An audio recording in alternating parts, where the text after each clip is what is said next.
এবার কিন্তু নাম উঠে এসেছে নরওয়ের। কারণ জানা গেছে যে বিশ্বকাপ ফুটবলের মূল পর্বে এবার চলে এসেছে নরওয়ে।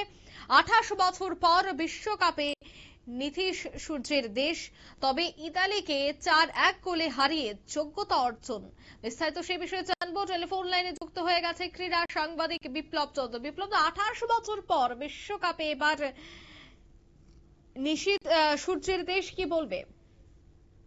দেখো, যে এবছর 2026 সালে মোট 48টি দলকে নিয়ে বিশ্বকাপ ফুটবল অনুষ্ঠিত হবে এবং এই বিশ্বকাপ ফুটবলে অংশগ্রহণের জন্য যোগ্যতা অর্জন পর্বের লড়াই চলছে এবং একাধিক দল কিন্তু বড় মাপের দলগুলো কিন্তু ইতিমধ্যে তাদের জায়গা করে নিয়েছে।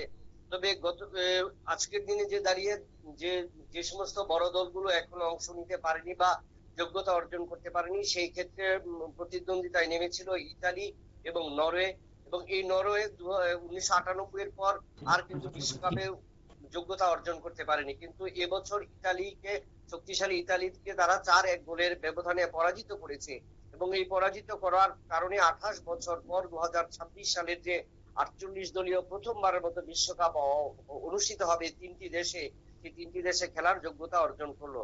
এবং সেই ক্ষেত্রে তাদের যে নির্ভরযোগ্য ফুটবলার, এবং তার কারণেই কিন্তু এবছর এই নরওয়ে, নিশীথ সূর্যের দেশ, কিন্তু 28 বছর পর এই ফুটবলে যোগ্যতা অর্জন করলো বিশ্বকাপে। এবং তাতে আশাবাদী যে এবছর বা 2026 সালের এই বিশ্বকাপে নরওয়ে নতুন ভাবে চমক দেবে তাদের এই বিশ্বকাপে, যেহেতু 28 বছর পর তারা মূল পর্বে যোগ্যতা অর্জন করেছে। এবং অন্যদিকে ইতালি যেখানে পরাজিত হয়েছে 4-1 গোলের ব্যবধানে, এবং 4-1 গোলের ব্যবধানে পরাজিত হবার কারণে ইতালি কিন্তু অনেকটাই পিছিয়ে পড়েছে। এবং শেষ দুটো ম্যাচে যদি ইতালি জয়লাভ করতে না পারে তাহলে কিন্তু ইতালিকেও এবছর অর্থাৎ 2026 সালের বিশ্বকাপে যোগ্যতা অর্জন করা কঠিন হবে বা সম্ভব নয়।